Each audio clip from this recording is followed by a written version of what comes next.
Going.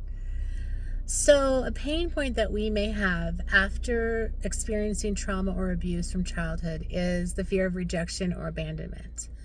Now, I know all of us have that fear as humans to one degree or another, but when you've been in a traumatizing home as a child, there are a lot of experiences with criticism and neglect, and that could be physical or emotional neglect, and being not really loved for who you are and accepted for who you are unless you're doing a certain thing to prove to your caregivers that you're worthy.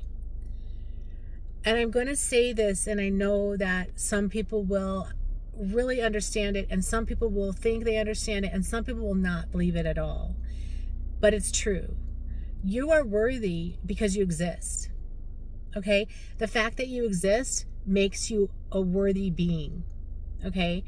And when you have been traumatized and abused into believing that you're not worthy unless you're pleasing the outside world, you can walk away thinking that you don't matter, you don't offer the world anything, and that you're not important, certainly not worthy because you exist. Like, that doesn't even make sense to yourself, to your nervous system, to your brain. It doesn't make sense if you have been abused or traumatized from a young age.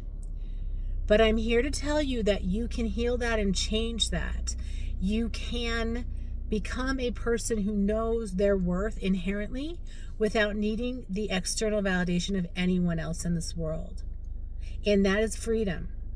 And it is important, especially on our planet right now.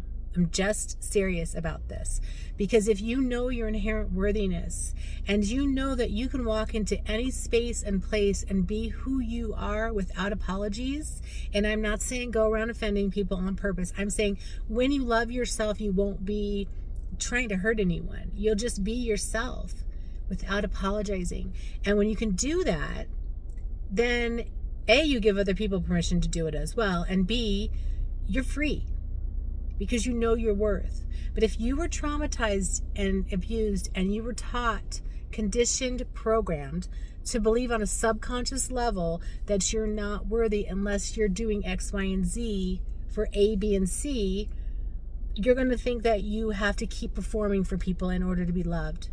And you're lovable no matter what. You're worthy and you're lovable and you're enough simply because you exist. Your inner critic is meaner to you than anyone.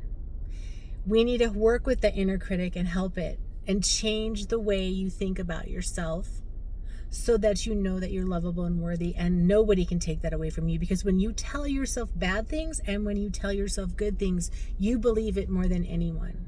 So please let me know if I can help you. I would love to help you with this. It's such a pain point that people have that really gets in the way of having the best life possible. And I'd really like to see you have the best life possible.